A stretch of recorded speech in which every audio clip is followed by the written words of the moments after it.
Hello and welcome to the Woven podcast.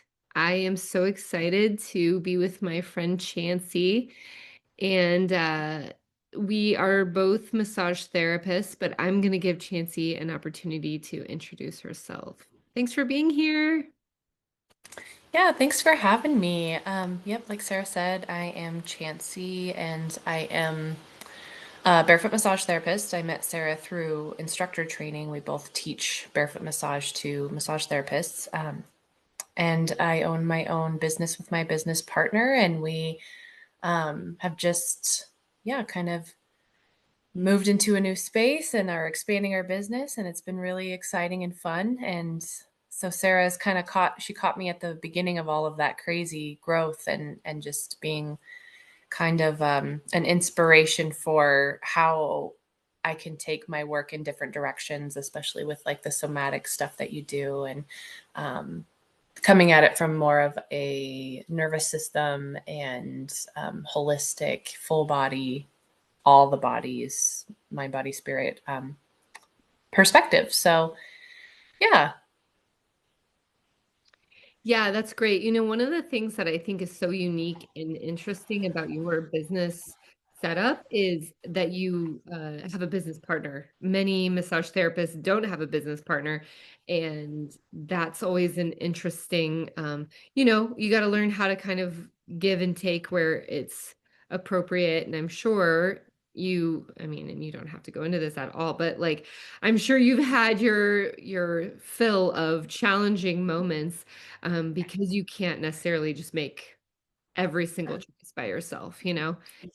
And at the same time, you also don't have to shoulder the entire load of the challenges. Yeah. And from what I've heard from you and what I know is that both of you guys have very complementary uh, personalities that kind of balance each other out. So that's really, really cool. Yeah, for sure. And I have no problem elaborating on a business partnership is not for the weak. It's and Yeah. it's just like a marriage, and we call it that. We call like it a business marriage because really Jackie sees a side of me that we spend a lot of time together. We're problem solving. We're hit with hard things sometimes, and so like really raw, vulnerable things we see in each other that I don't. Justin, my actual partner, might be the only other person that sees that, and so it has been challenging, and it's also been challenging early on, just getting to know each other and how we operate, and both of us being kind of people pleasers to like, well, I don't know, what do you want to do? I don't know, what do you want to do? So like navigating that was challenging. But now that we've been in business almost 3 years, I would say that it has gotten significantly easier to read each other. And what we've been able to produce together, it's like there is no, like I cannot look at what we've done and think this was wrong, because we've been so successful and what we do together just works. Sorry, I'm struggling with my earpiece. Um, but yeah, it's been really great we've dove into like different things like human design and astrology, and all of those things say that we make money for each other. So it's really like positive feedback because we went into this not knowing at all what we were going to produce, and it's been fun to kind of utilize those things to help us navigate our relationship. And I don't know if you know about the app CoStar, um, but you can see on a daily basis how your charts, are affecting each other. Or so then using that to like approach with caution on a day, or maybe approach with more love on another day. Like it's been really cool to like fine tune that because it's a huge part of my life, and I want it to be good. And there have been moments where it's not. So finding new tools to help navigate that. It's been fun. Okay. So if anybody listens to this regularly, you'll know that I'm a very visual person. So I just imagined you guys approaching a challenge and being like, wait, hold on, let me check my app real quick to see how Yeah. we communicate about this. Yeah. Yeah. And that's new. That's a newer little tool that we've used, but it's I've already seen the benefit. I'll tell you that. And I also really, to share a little bit about my history is that I started in this realm of things, with Reiki actually and like energy work. And then I kind of like swung all the way to the other side where it was like only evidence-based research is the only way, right? And then as COVID happened and I like kind of had a moment to breathe, because we all kind of got like a break.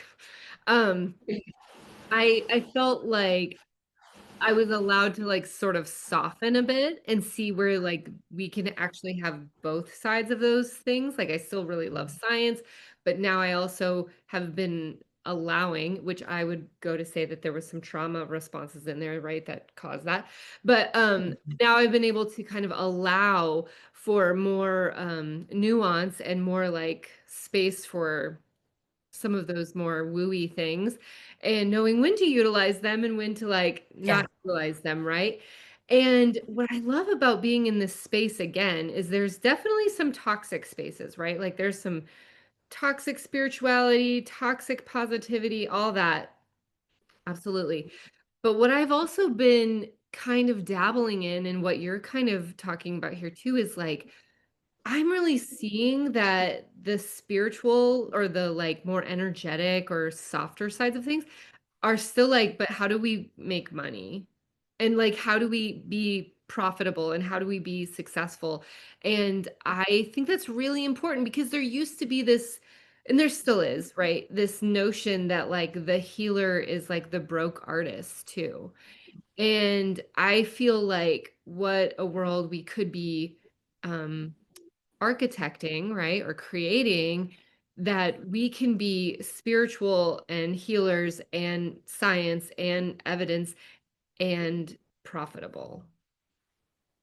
Yeah. Like, Yeah. And I think we're moving into that. Like I feel that. And, I like to be in the middle, kind of where you are, where I bring both sides together because one, I have a partner who is very logical, which I feel like is very like masculine of him to be more logical, and so also in being a massage therapist, meeting people where they're at, like having these conversations in a way that is receptive, like they're able to receive it in the framework in which it makes sense to them, and I do think that that is an art form that a lot of therapists might have, just because you never know who's going to end up on your table and what walk of life they come from and what opinions they have. And so being able to take these topics and find a place in the middle, you know, to where it's receivable and they're not like, ugh, that I think is where, and your podcast name and everything, like the connection and weaving ourselves together, which is something that is seemingly harder and harder to do in this day and age. But having followed a lot of astrology, just also knowing what's going on in the stars and then knowing what I see because I work with the public in having these conversations, is that we are moving into a time where science is meeting spirituality, and that there is this middle ground where we can actually see some of the evidence that this stuff actually is effective. mhm. And then I think about this deeper and I'm like, well, also, I think if you truly believe something in your body, then it is true, like, so we are the architects, we are the creators of our own worlds. And so it's like there's just so many layers of it. And when you get to like the full zoom out, it's just like, oh, I just got to believe it. Yeah, Yeah, yeah, and I think that to bring in, like, a somatic piece to that, I feel like I'm always saying this to my clients and to my children, honestly, but it's like we have this very beautiful innate system that is constantly sensing intake, outtake, like, input, output of like material, of information. And when we learn to cultivate that knowingness and that reading those cues and signs, we can turn it into, like, more truth for ourselves. You know what I'm saying? It's like trying to decide, should I, like, take this job or that job, or should I go this direction or that direction in my business or whatever. It's like when you can tap into that like intuitive knowing, which is essentially our sensory system perceiving information, if you want to get scientific about it, we can really like that becomes what is truth for us. Yeah. Yeah, it's interesting, the evolution of my understanding of that too, you know, because it's like words only mean so much to you in the context of what your experiences have shown you, you know? And so as I've gotten older and like understood even like the brain and gut connection and how like our gut has intelligence and how I have always been someone that thought more with my gut than I did my brain, you know? And learning to trust that system.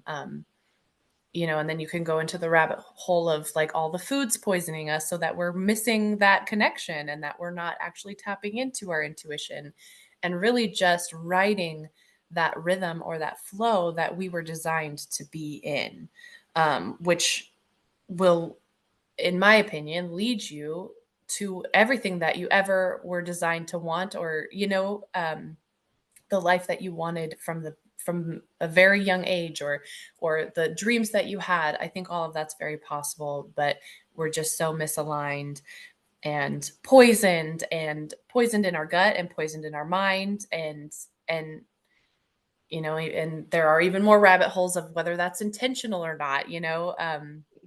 But it's been interesting to like looking back at the evolution of how my understanding, you know, and all this new information that we have as especially as massage therapists, I think that there's something to be said about the nuances of working with bodies and looking at people from a, you know, yes, we're working on the physical body, but like, are we only working on the physical body, right? Like, and then seeing that after years of doing it for so long, you know? And I know I'm kind of like all over the place. I'm trying to organize my thoughts because I'm like, there are so many things I could say about this right now. Um, but it's just, yeah, it's been very fascinating to grow that understanding within myself.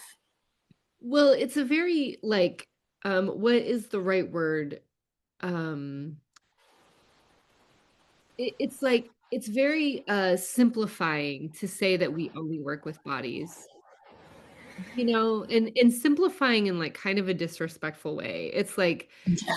I'm all for things being simple, don't get me wrong. But like I think that whenever we think about massage therapists only working with bodies or like only rubbing muscles, it's very like disrespectful to simplify it or like redacting it or something, you know? Um and I mean, so if you thought about it like that, like we're only rubbing muscles, you know, and then it's like, well, what else are you working on then if you're not just working on a body? And it's like, you know, you just said something about language too, that reminded me of this movie that I used to watch in high school, called Waking Life. It was directed by Richard Linklater. Have you ever heard about it? Okay, No. it was like, a movie where there were real life actors and then, uh, and what's the right word? Animus? That's not it. Like people animators, yeah, they went back and like animated on top of the real life actors, but through each, shift in the scene, a different animator came in. So, like, the movie is very trippy, you know? And it's this guy, and he's walking around and he's having these very philosophical conversations. He's trying to decide if he's dead or sleeping. That's like the overarching message. But he talks to this woman, and I can picture her in my mind. She's got these like wild bouncing blonde curls, you know, and she just makes this point that like when we say I love you to another person, we're saying I love, which is full of all of our history of like what love has meant before, right? So like maybe it's my mom loving me, maybe it's an ex-boyfriend loving me, my neighbor down the street loving me, comes from what all that history. And then whenever I say it to another person, you know, it hits with all of your history. And so it's like, how do we actually know ever that like the language we're saying is actually being perceived appropriately. And that was, like, such a mind trip for me whenever I was young and, doing things, and it still kind of is a mind trip for me because I'm like, yeah, I wanna say, like, I'm working with bodies, but whenever I say that, I know that I'm working, like, with this whole system, Yeah. like, many systems housed within this body that also, transports culture, which is even bigger and deeper, and Yeah. uh, Yeah. Yeah, that's interesting. I love that idea because I've thought about this in a different from a different perspective of like the five love languages book, and then just knowing that certain people, the way that they love you is only with they love you from the way that they know how to love versus you love them the way you know how to love, and how n- no one other person can really truly understand what you mean by that, like, really, and that's kind of crazy, right? Because it's like this is a true deep feeling that I have for someone, and they don't understand, like, they can understand in their context, in their frame of reference of what love is, but they don't understand it from mine, and they can learn pieces of it by knowing my family, by knowing, stories about my childhood or whatever, what things made me feel loved, but it's just kind of a bizarre thing, which is why I think, talking about working on more than just a physical body, like our energetic bodies, like I think that that is a transfer, like saying those words and having intentions behind those words hit that person energetically. And maybe they don't have logical understanding of that love, but that energy is still going into them and pouring into them based on, what I'm giving or my intention behind the words or, and so maybe that's the closest thing to truly understanding, you know, what I mean when I say I love you? mhm, mhm. Yeah, the 5 love languages are an interesting, exercise in, like, doing, it's like a even if we're talking about, like, not acts of service, maybe it's words of affirmation, it's still, like, something you're doing, right? I have found it's really challenging to change that for yourself. It's like, okay, I know my partner's love language is whatever. Um, and mine is this. And I know that I need to meet him with his love language, right?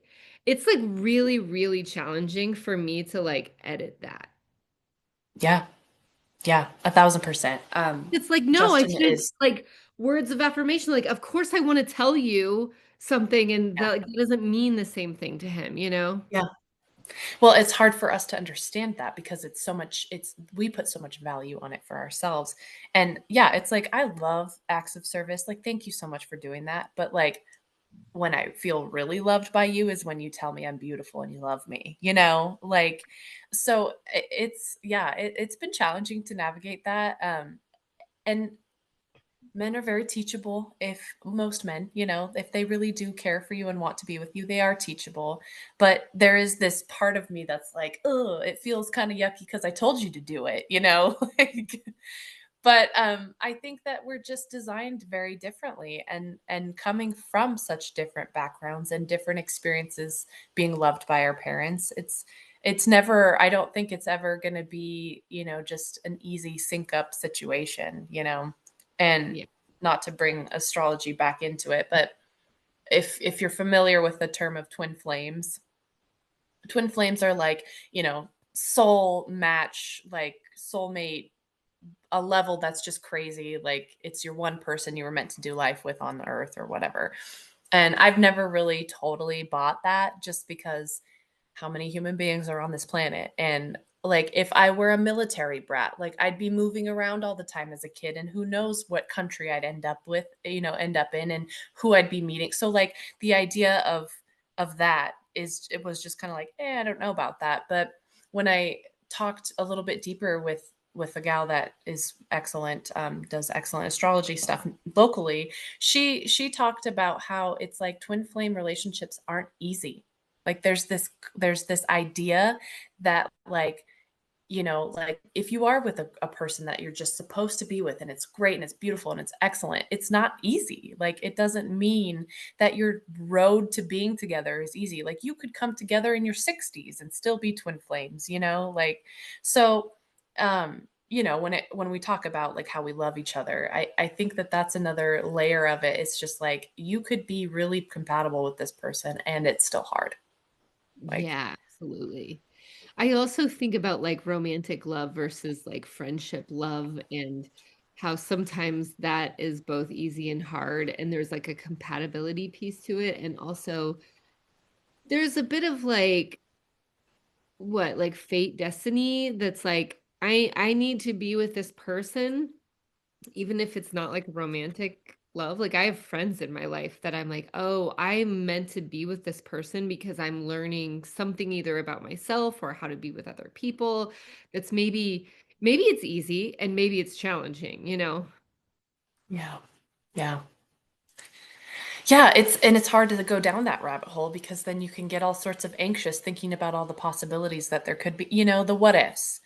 And I've had friends and people who are just like, "Well, he's really great, but there are a couple things that could be, and where do I draw that line?" And I know that that's hard to navigate, and I know that it's harder to navigate now because of social media and access to the internet and just back in the day, we were only meeting people locally. We weren't meeting people over online. We weren't seeing other people's lives and their love stories. Now, granted, we know that social media is not a great representation of an actual relationship, but I think that all of that influence puts a lot of muck in our heads when it comes to like again, that's taking us out of our gut and putting us more in our brain and so making those decisions really challenging. Yeah, it makes me think about, we were of the age, right, that we were raised more so on Disney movies and like fairy tales and like princes and shining knights and armor, whatever. Um, and stories of that. And I think that to your point, at this we're like being fed these fairy tales, but at the same time we're being stripped of our like gut understanding. So it's like, well, if he's not romantic like this, like Right. Aladdin or something, That was the movie I watched a bunch as a kid. But, it's like if he's not this certain way, then it must be. And it's like so much more nuanced than that, but there's also this like gut instinct that's missing. Yeah, and there are so many I could go down that rabbit hole with the movies things because like not even Disney, but then also like those movies you watch when you're an adolescent. Like I was even looking at Star Wars, the newer ones, not newest, but like with Hayden Christensen and Natalie Portman and Anakin is like super toxic human. But as a kid, I was like, I love him so much, like and now I watch it and I'm like, there's a red flag and there's another red flag, like it's funny that like and those moments and those feelings like are building blocks in how you understand and perceive relationships and love.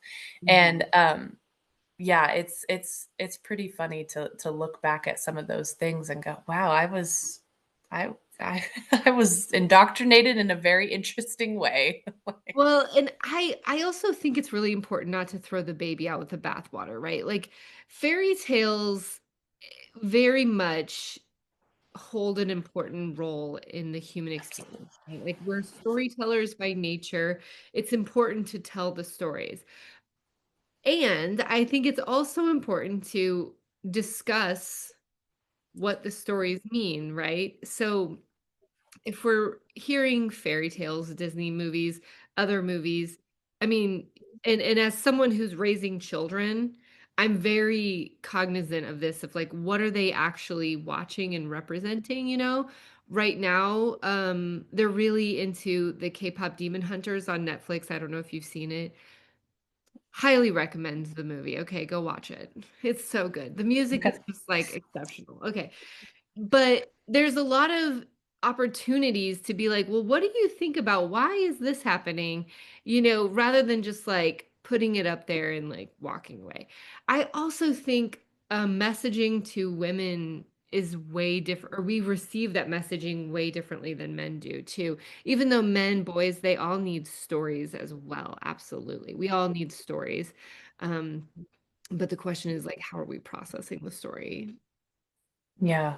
Yeah, and I would agree with you in that, all of those things are very important, and I'm very happy with my because as a kid, you wanna fantasize and you want to have this creative, awesome, beautiful world, and, like, even though reality is not even close to that, it's still, like, such a beautiful almost like an outlet, of just different even, like, Harry Potter and all of those, like, different realms that it's beautiful. It's a creative outlet, I think. And it's entertainment and it's art. So I definitely think that there's a time and place for that. But it is interesting, after being in not so great relationships and then finding Justin and having, a really stable, steady, positive relationship. And then realizing that I had all of these crazy expectations of him. And he was looking at me like, I'm like, I love you. I don't know what else to like. I don't know how to do that for you, And then I realized, where's this coming from? Like, I sat with that a little bit. And that's another thing that I think, there's a lot of um, emotionally imbalanced men out there, and a lot of same with women. They're imbalanced people in general, and they're dating each other, and they're having maybe these super high highs and these really low lows, and then they get with a stable man and they're bored and they leave it, and it's like that could have been a good thing, and you could have done some really great healing, and I felt that way a little bit in my relationship with Justin at first, and that, like, this is a little bit like, is this right? Because I'm not feeling like this crazy rush of, excitement because there was some toxic, you know, things happening in previous relationships that set me up for that expectation of it. And Yeah. I think we see that on TV a lot too. Yeah, absolutely. I was just listening to one of the podcasts that I listen to regularly called Back from the Borderline, and she just released a couple of episodes called something about love codes. And I haven't got to listen to the whole episode, which is kind of a bummer because it's like so exactly what we're talking about. But she says something in there about how passion is often misunderstood as intimacy. And, like, isn't that the truth, right? And I also feel like you could say, like, what is intimacy? Do we even have an understanding of what intimacy is in this culture? In this and then going back to being a massage therapist and, like, the vulnerability of someone removing their clothes, it's a very intimate experience, but we often equate intimacy with sex, and, like, that's not it either. So, like, the question then becomes, like, what is intimacy? Is intimacy this ability to feel safe, like being vulnerable or like safe sharing parts of yourself with only one person or like, it's like what is intimacy? It's a really interesting question to ask. That is, and I've never even really sat with that, and just hearing you talk about it, I'm like, "Hmm, I don't know if I know how to answer that." Like, it's almost like this abstract thing that I can't quite, like, grab, you know? Yeah, absolutely. And I think we feel it in moments, right? Like, we feel like, "Oh, this is an intimate moment," and I think you can have intimate moments with people who are not your romantic partner, Yes. like, with your children or your mom or, like, just being seen or heard. Something that comes to mind, my dad, I love him dearly, but he hasn't always, like, communicated with me about emotions all that much in my life, and I remember I was home, visiting them, and I was laying on my mom's heat PMF pad because my back hurt so bad, and I was just crying, and my dad he looks at me and he goes, "Isn't it just so hard carrying the weight of everyone else around with you, Chancy?" And that to me was like an intimate moment. And I started sobbing even more because I felt more seen and more heard by my father than I have. And he's been a great like support system. Like he's never failed me, and there's never been a lack of support from him. But that was a very intimate moment and I just like, I almost laughed and cried because I'm like, you must know this then, you must know what I'm dealing with, what I'm carrying. And there was like that vulnerability and validation too, Mhm. you know? Well, and it feels a little poetic too. Like there's a little bit of poetry in that where like metaphorically speaking, but also yeah, that you could almost see yourself in him because he, like you said, you must have felt this way before. Yeah. Yeah. So intimacy is a word that I feel like people are so like, when it comes to any non-romantic relationships. And it's like, no, I think you can have intimate moments with anyone, really. If eh, in the context of my understanding of intimacy, Mhm. Um, Mhm. so yeah, that's a good question. I will have to meditate and sit on that a little bit because I like that question. Yeah. Well, I think there has to be something about safety in there too, right? Like Yeah. you have to feel safe to move into that. Because I mean, if you were feeling, in just the story you shared, if you were feeling unsafe for whatever reason, you could hear that and be like, whatever, like, I don't even know what that means, dad, like Yeah. carrying the weight of everyone around me. What does that mean? Um, And I think that there has like and safety is always cultivated. It's never like given or taken. It's always cultivated. Yeah. Yeah, with time and trust. And yeah, I think about that with my animals too. Like it's like a contract to like, I'm going to trust you to take care of yourself when I let Uh-oh, I think you cut out just a bit there. Did I lose you? you know. Oh, there you are. Uh-oh. You're kind of glitchy. Am I chopping? Yeah, you're chopping. You were too. I don't know what's going on. Okay, I think we're back though. Oh, we're back. Okay, good. Yeah, you're moving around. Yeah. What? You're moving around now. Oh, good. Oh, good. So, but yeah, just like what you were saying about cultivating. It's like it takes time. It's almost like we're gonna do this 10 different times, and I need you to show up the same way every single time for me to trust that this is how you show up all the time. You know? Yeah, or there's like repair in between those, right? Where I Yeah. think it's a lot to expect consistency from human beings, but we can expect repair whenever it's not consistent. You know what I mean? Yeah. Yeah, for sure. Yeah. Yeah. So anyway, I know do you have to get going? I'm pretty flexible today, so Okay. but Yeah. yeah. Well, I do kind of feel also like we're kind of wrapping a bit, but I did want to like take a moment and because I wanted to hear about your new podcast that you're releasing and tell me a little bit about what the themes are and that kind of thing. Sure. Yeah, thank you. Yeah, my friend Katara, she is a chiropractor. And I met her several years ago, working for a different chiropractic office before she had even gone to school for chiropractic. And so I've really known her through some really transformative times of her life, and same with me. And um, when she moved back here after chiropractic school, we got together, and it was just kind of like we knew we needed to work together, and we didn't know in what context that was going to be. And that was right when I had started my business a couple years ago. So and then she started hers shortly after, and then we started trading services. And then the conversations that we were having while we were trading services, it started with the idea, let's write a book. And then we're like, we're business owners. When the heck is that going to ever happen for us? So then we're like, well, what about a podcast? Because we're already having these conversations, and they're really important ones. And we're both very intuitive. Body workers, spiritual people. And so our podcast is called the Aligned and Divined Podcast.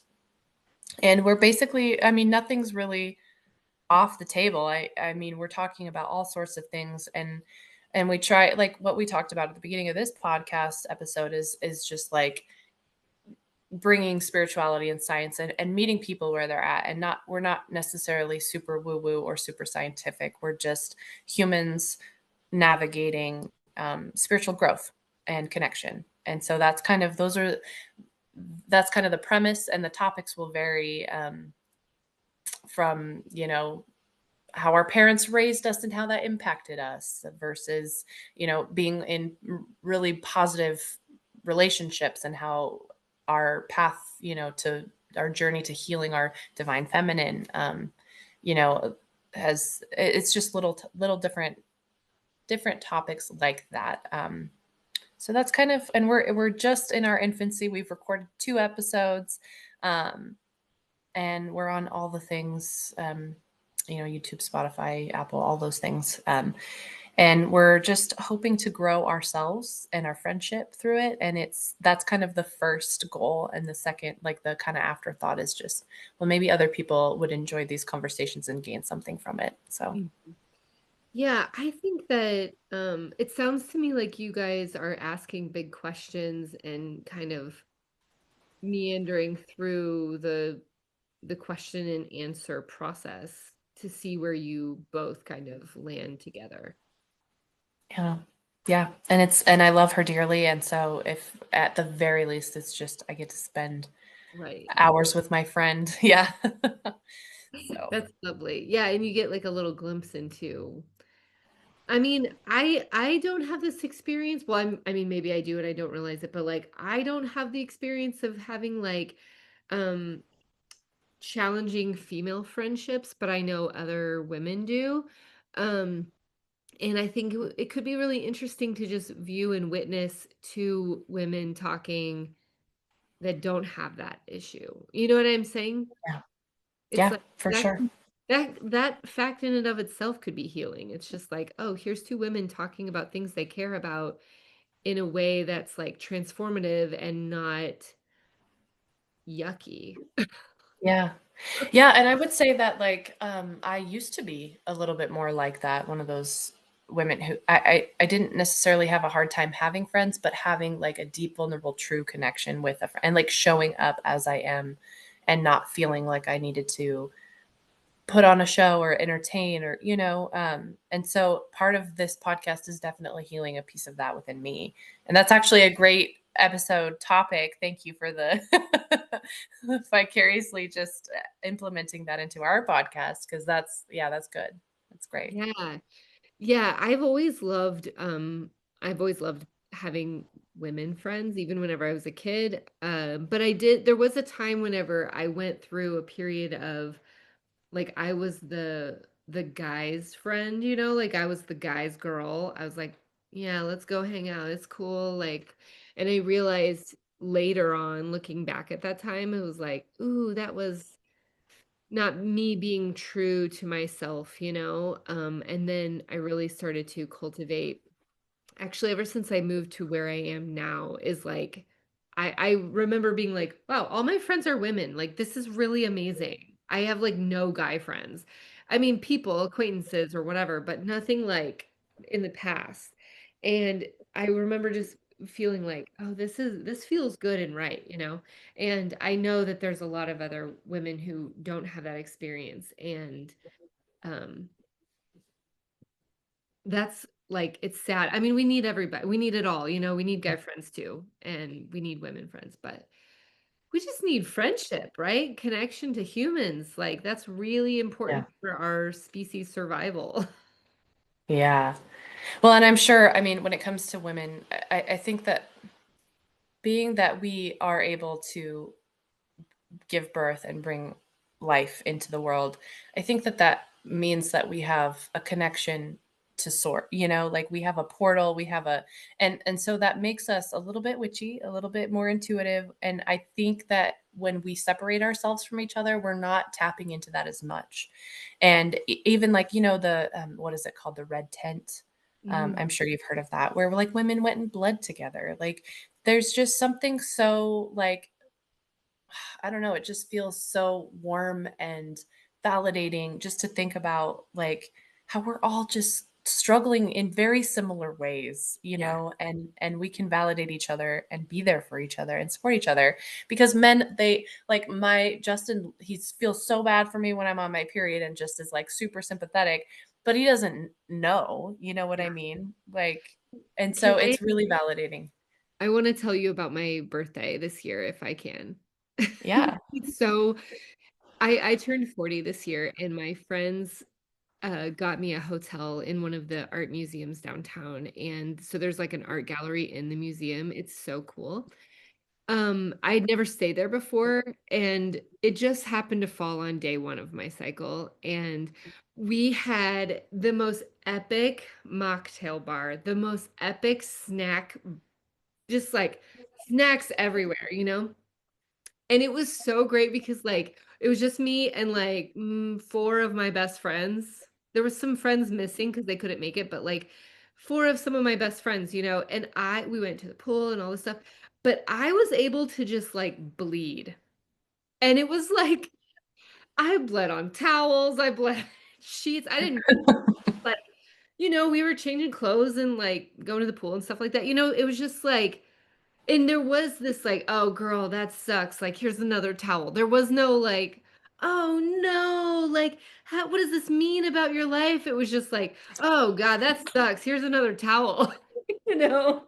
And it That's was so awesome. I've never been able to, on my cycle, just, like, lay down in a bed with snacks, and we just, like, gabbed like girls.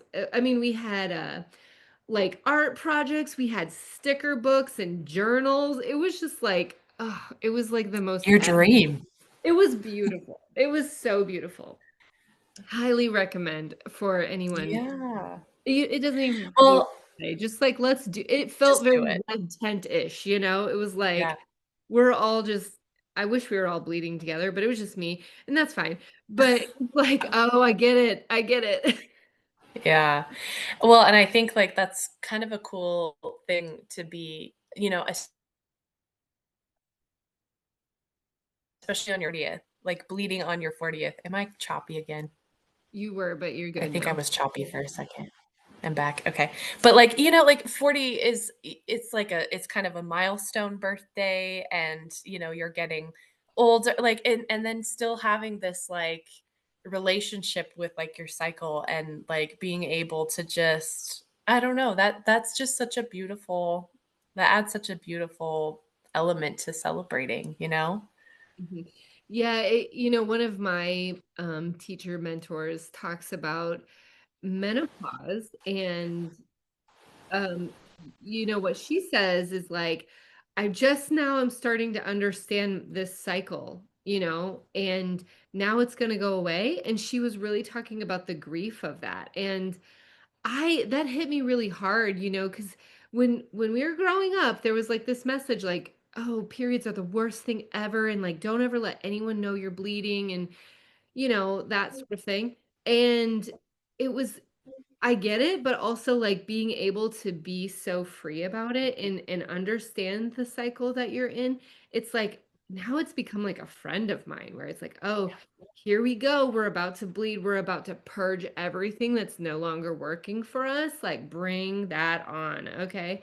Yeah. Um, and I do see more people like, one of my best friend's daughters just got her first period, like, 3 months ago or something, and, like, she did this whole celebration for her, and that was really cool, and then last month, she came to one of our, like, family gathering things, and she was like, "Yeah, I'm on my period, and it's just getting more intense, like, with each month," and we just, like, sat and dished about, like, period stories for a while, and it was just like, "Ugh, this is so good." Yeah. Like, I wanted this whenever I was a kid, you know? Yeah. Welcome to the club, right?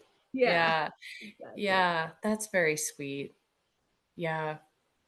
And I so when I first started my period, I've always wanted babies. Like I like from a very young age, I knew I wanted to have kids. And so when I started my period, I was sobbing because I was like, this means I can have babies now. Like I like that was my mom was just like, "What?" why are you worried about that? And it's not like I was sexually active or anything like that. I was Right. way too young. And so but it was just the thought like that I'm kind of becoming a woman now. And so I know that I will grieve. I have a really great relationship with my period. It hasn't always been that way, but I've developed a really great like, and it's something that comes predictably every single month. And it's just a part of, unless of course you do have babies, but it's just it becomes a part of your routine and what to expect. It gets predictable with how your emotions are going to change for the most part if you have healthy periods. And so yeah, I will be sad to see it go. And I'm Mhm. sure I'll be relieved at some degree too, but Yeah, I mean, there's beauty on the other side of menopause from what I gather too. So I'm also like, yeah. there's like a grief, but anticipation, like, "Ooh, Yeah. what's gonna happen? I don't know." So, yeah. Well, Oh, Chancy, I just love our conversation so much. me I too. appreciate you coming to this podcast and chatting with me and just kind of being ready to like go wherever we went. And that sounds that was really fun. Yeah, I think we took it to some really great places. And Yeah. again, I love you. I love these conversations. And I barely know you, but I was like, this girl, there's a connection here. So Yeah, it's been I know. I feel like we barely know each other, but like I know you deeply, you know? yeah, yeah. And that's really it's kind of a cool thing to experience, especially across the states. Oh, I know. Alrighty, my friend. Well, we'll catch up again, and I will definitely be listening to your podcast too. I'm excited to sit in Thank on you. you two's conversation. So yeah. Yeah. All Thank right. you. Thanks for having me. Yeah, thanks for being here.